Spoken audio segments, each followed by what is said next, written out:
Hello friends, welcome back to my channel. Today discuss कार्बो vegetables from Allen's की note. इसको short form में कार्बो veg कहते हैं, कितने लोग सीबी के भी नाम से जानते हैं।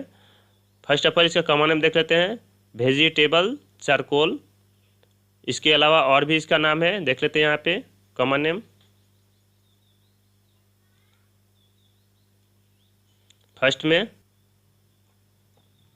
कार्बो लिग्नी, दूसरा में देख लेते हैं कार्बो प्रियपरेटस, थ्री में देख लेते हैं वुड चारकोल भी कहते हैं,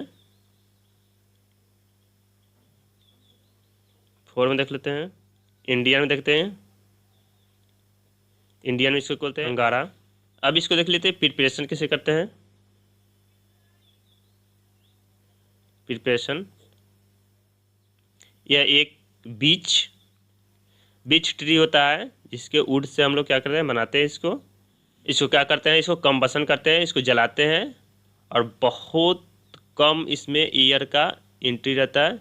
इसको क्या करते हैं, जलाने के लिए क्या करते हैं, पहले इसको रख देते हैं और पतली पतली टहनियों को ज़्यादा यूज करते हैं, नोट ज़्यादा हेवी को नहीं यूज करेंगे। इसको क्या करते हैं, मिट्टी से इसको क्या करते हैं, पूरा ढक देते हैं और उसके बाद इसको जलाते हैं, बर्न करते हैं और उसके बाद क्रश करके इससे मेडिसिन को प्रिपरेशन करते हैं।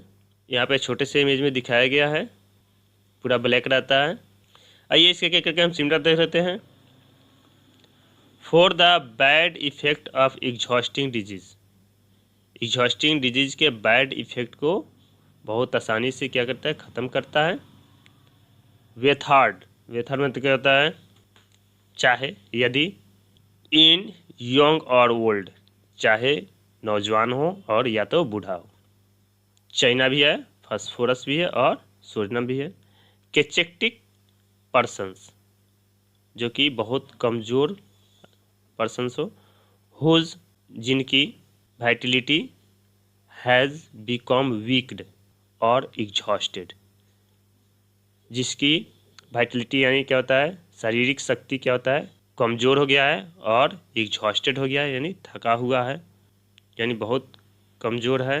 Persons who have never fully recover from the exhausting effect of some previous illness, जिसका पर्सन जो होता है, पिछला जो बीमारी उसको हुआ है, अगर वो पूरी तरह का ठीक नहीं हुआ है, वो रिकवर नहीं कर पाया है, तो इसके इफेक्ट को ख़त्म करता है।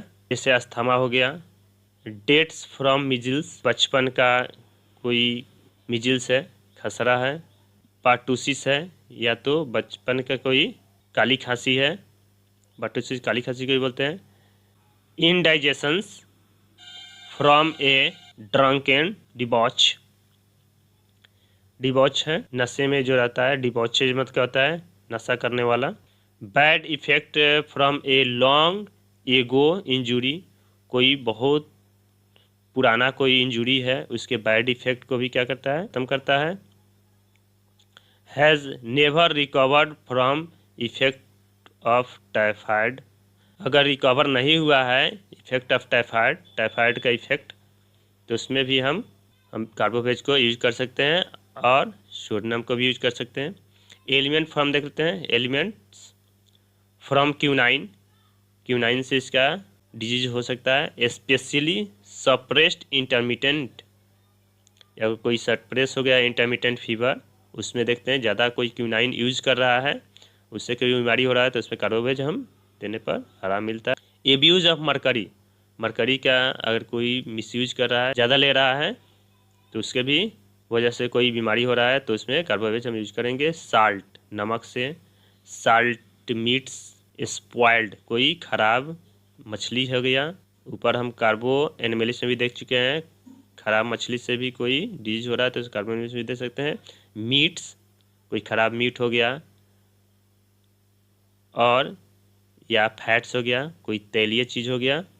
फ्रॉम गेटिंग ओवर हीटेड, अगर बहुत ज़्यादा हीटेड हो गया है, उसकी वजह से भी बीमारी हो सकती है उसको।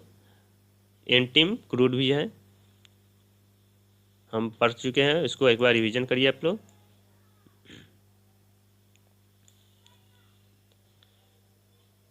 Bad effect from loss of vital fluid, अगर वाइटल फ्लूइड के लॉस हो जाने की वजह से उसका कोई बैड इफेक्ट आ रहा है तो उसको हम कार्बोवेज देंगे। वाइटल फ्लूइड क्या होता है? जो कि ब्लड लॉस होता है उसको बोलते हैं वाइटल फ्लूइड लॉस। कस्टिकम भी है। Haemorrhage from any broken down condition of mucous membranes. अगर म्यूकस मेम्ब्रेन के ब्रेक डाउन से अगर ब्लीडिंग हो रहा है उसमें कार्बोवेज चाइना फास्फोरस दे सकते हैं। Weakness of memory and slowness of thought. इसमें क्या होता है?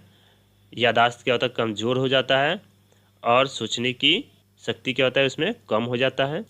इपिस्टैक्सिस इन डेली अटैक्स। इपिस्टैक्सिस इसका डेली अटैक हो सकता है, रोज़ दौरा पड़ सकता है इसका। 4 वीक सप्ताह में। Worse from exertion. और क्या होता है? मेहनत से बढ़ जाता है। Face pale before as well as after a haemorrhage. Haemorrhage से पहले और बाद में इसका फेस क्या होता है? पीला हो जाता है। Haemorrhage from any mucous outlets. अगर किसी भी म्यूकस आउटलेट से अगर हेमरेज हो रहा है उसमें कार्बोवेज को उसमें सोच सकते हैं। इन सिस्टम्स ब्रोकन डाउन। कोई भी सिस्टम है ब्रोकन डाउन हो गया है, डिब्लीटेड हो गया है यानी कमज़ोर हो गया है, दुर्बल, कमज़ोर, शक्तिहीन। Blood oozes from weakened tissue vital force exhausted. कमज़ोर टिश्यू से अगर ब्लड निकल रहा है उसके साथ क्या हो रहा है? वाइटल फोर्स क्या होता है? वाइटल में शारीरिक शक्ति क्या होता है उसको ख़त्म हो रहा है। एग्जॉस्टेड मतलब थका देने वाला, उसकी शक्ति कम हो गया है, उसमें हम कार्बोवेज को यूज करेंगे। Hippocratic face. हिपोक्रेटिक फेस उसको बोलते हैं जो बहुत दिनों से बीमार है, उसका चेहरा क्या होता है? धंसा हुआ है, सब उसमें लैक ऑफ एनर्जी हो गया है, उसको हिपोक्रेटिक फेस बोलते हैं। वेरी पेल क्या होता है? बहुत पीला होगा। Greyish yellow in colour. उसका फेस का जो कलर जो होता है ग्रे येलो हो जाता है। ग्रीनिश, उसका फेस कैसे होता है? ग्रीनिश हो जाता है। कोल्ड विथ कोल्ड स्वेट, ठंडा रहेगा उसका फेस और उस पर ठंडा पसीना देखने को मिलेगा। आफ्टर हेमरेज, जब भी कंप्लेन होगा आफ्टर हेमरेज के बाद। लूजनेस ऑफ टीथ, दांत क्या होता है? इसका लूज हो जाएगा। इजली ब्लीडिंग गम्स, गम्स से बहुत आसानी से खून आने लगेगा। Patients crave things that make them sick.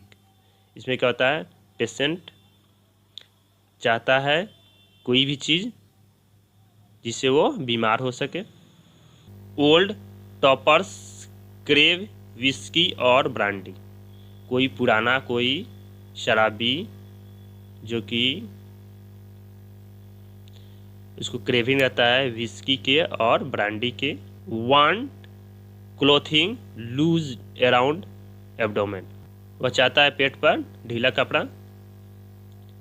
Weak digestion, digestion क्या होता है? कमज़ोर रहता है। सिंपलेस्ट फूड डिसएग्री, सिंपल खाना भी उसको अच्छा नहीं लगता है। Excessive accumulation of gas in stomach and intestine, बहुत ज़्यादा इसको गैस का एक्यूमुलेशन होगा स्टमक में, पेट में और इंटेस्टाइन में। एग्रावेशन लेइंग डाउन, पेट में गैस और बढ़ेगा लेइंग डाउन से। आफ्टर ईटिंग और drinking sensation as if stomach would burst, उसको ऐसा लगता है खाने और पीने के बाद क्या होता है उसको पेट फट जाएगा। इफेक्ट ऑफ डिबॉच यानी नशा, डिबॉच में तो क्या होता है? नशा करना। अय्याशी के इफेक्ट को कम करता है।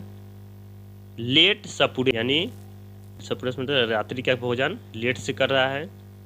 रिच फूड या कोई रिच फूड खा रहा है, भारी खाना, इसमें ऑयली चीज़ हो या तो गरिष्ठ भोजन।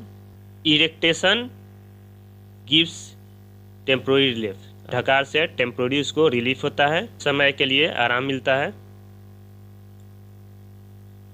Diseases from the venous system predominate, यानी नस के उसमें प्रीडोमिनेट है यानी कि ज़्यादा है उसमें डोमिनेंसी, वैसा डिजीज। तो उसमें हम सल्फर भी दे सकते हैं।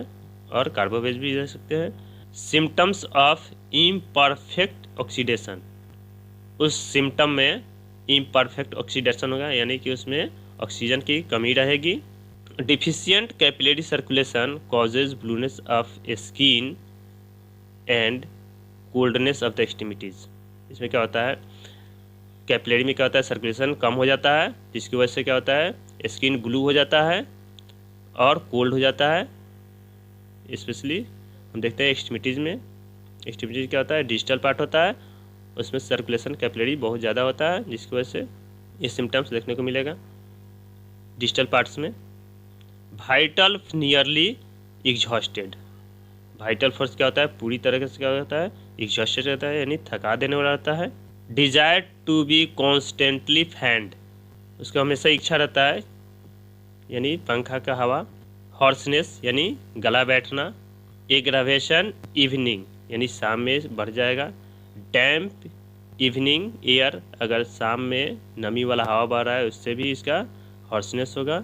वार्म वेट वेदर, गरम से भी हो जाएगा इसको हॉर्सनेस। वेट वेदर यानी भींगा हुआ मौसम, गीला मौसम, बारिश वाला जिससे होगा उसमें भी हो सकता है। फेल्स वेन फेल हो जाता है, यानी ख़त्म हो जाता है जब वह जोर से बोलना चाहता है। अगर मॉर्निंग में एग्रावेशन हो जाता है, कस्टिकम है। एवेकेंस ऑफेन फ्रॉम कोल्ड लिम्ब्स, प्रायः जग जाता है अपने ठंडे लिम्ब से, यानी हाथ पर उसका क्या होता है, ठंडा होता है, जिसकी वजह से क्या होता है, जग जाता है। And suffers from cold knee at night, और यह सफरिंग करता है ठंडा नी से एट नाइट, रात में इसको क्या होता है, नी क्या होता है, पूरा ठंडा हो जाता है। एपिस में भी है। Frequent involuntary cadaverous smelling stool followed by burning, इसका जो स्टूल होगा वो फ्रीक्वेंट होगा और इनवॉलेंट्री होगा, जो कंट्रोल में उसका नहीं रहेगा, और कैडेवरस स्मेलिंग होगा, इसमें सड़े हुए लाश की तरह उसका महक रहेगा, और उसके साथ बर्निंग रहेगा, इसमें जलन रहेगा। Soft stool voided with difficulty, इसको सॉफ्ट स्टूल वॉइड करने में, निकालने में भी इसको बहुत दिक्कत होता है। एलोमिना भी है। In the last stage of disease के लास्ट स्टेज में विथ कॉपियस कोल्ड स्वेट, उसको बहुत ज़्यादा मात्रा में, कॉपियस मतलब क्या होता है, ज़्यादा, और कोल्ड स्वेट होगा, कोल्ड ब्रेथ होगा, कोल्ड टंग रहेगा, वॉइस लॉस्ट रहेगा, यानी वॉइस नहीं रहेगा उसमें। दिस रिमेडी में सेफ ए लाइफ, ये क्या मेडिसिन करता है, लाइफ को उसको सेफ करता है, बचा लेता है। रिलेशंस देख लेते हैं। कॉम्प्लीमेंट्री यानी इसका पूरक कौन सा मेडिसिन है, काली कार्ब है। Wants of susceptibility to well selected remedies, अच्छी तरह से चुनी गई कोई दवा है उसके प्रति बहुत सेंसिटिव रहता है, उसके साथ वेल सेलेक्टेड रेमेडी है, उसमें ओपियम और वेलेरियाना। कंपेयर में देख लेते हैं। सिंकोना है, चाइना, प्लम्बम है। इन निग्लेक्टेड निमोनिया, यानी कि ये कि ध्यान ना दिया हुआ निमोनिया, स्पेशली इन ओल्ड स्टूपर्स, यह उसमें ज़्यादा देखा जाता है निग्लेक्टेड निमोनिया, जो कि ओल्ड वरिष्ठ जो लोग हैं, बूढ़े जो लोग हैं उसमें। एंटीम टाट in threatened paralysis from inability to expectorate loosened mucus, loose mucus को एक्सपेक्ट्रेट नहीं, खखार नहीं पाता है, निकाल नहीं पाता है, उसकी वजह से क्या होता है, उसको बार बार पैरालिसिस होने की संभावना रहती है। ओपीएम में देख लेते हैं। With lack of reaction after well selected remedies fail to permanently improve, permanent improve के लिए वेल सेलेक्टेड रेमेडी फेल हो गया है, उसका लैक ऑफ रिएक्शन कम है, तो उसमें हम ओपीएम देंगे, और वेलेरियाना को भी सोच सकते हैं। फास्फोरस देख लेते हैं। In especially bleeding ulcer, bleeding ulcer में हम फास्फोरस को देख सकते हैं। पल्स देख लेते हैं। पल्स कब देंगे। Bad effects from fat food and pastries. अगर पेस्ट्रीज से और फैट फूड यानी जैसे तेल वाला जो खाना हो गया उसके बैड इफ़ेक्ट से अगर कोई डिजीज हो रहा है, कोई रोग हो रहा है, तो उसमें हम पल्सेट्ला देंगे। सल्फर कब देंगे? एक्रिड स्मेलिंग मेंस्ट्रुअल फ्लो, अगर मेंस्ट्रुअल फ्लो अगर एक्रिड स्मेलिंग कर रहा है उसमें सल्फर देंगे। एंड इरिसिफेलस ऑफ मेमेई, इरिसिफेलस अगर मेमेई में हो रहा है तो उसमें हम सल्फर दे सकते हैं। एग्रावेशन देख लेते हैं, एग्रावेशन कैसे होगा? फ्रॉम बटर यानी मक्खन से, पोर्क, पोर्क बोलते हैं सुअर का मांस, पिग मीट, फैट फूड अगर कोई तेलीय खाना खा रहा है उससे भी हो सकता है। एब्यूज़ ऑफ क्यूनाइन बार्क, क्यूनाइन बार्क के एब्यूज़ से भी उसका कंप्लेंट बढ़ जाएगा। और मरकरी के एब्यूज़ से भी उसका कंप्लेंट बढ़ेगा। फ्रॉम सिंगिंग और रीडिंग लाउड, गाने से और ज़ोर से पढ़ने से भी उसका कंप्लेंट बढ़ जाएगा। इन वार्म, गर्म से भी उसका कंप्लेंट बढ़ जाएगा। डैम्प वेदर यानी नमी वाला मौसम से भी उसका कंप्लेंट बढ़ेगा। एम्लोडेशन कैसे होगा? फ्रॉम इरेक्टेशन यानी ढकारने से। बिगिनिंग फैंड, पंखा झेलने से उसको आराम मिलता है। Thank you for watching medicine. Next medicine हम कार्बोलिक एसिड को देखेंगे या एसिड कार्ब को देखेंगे।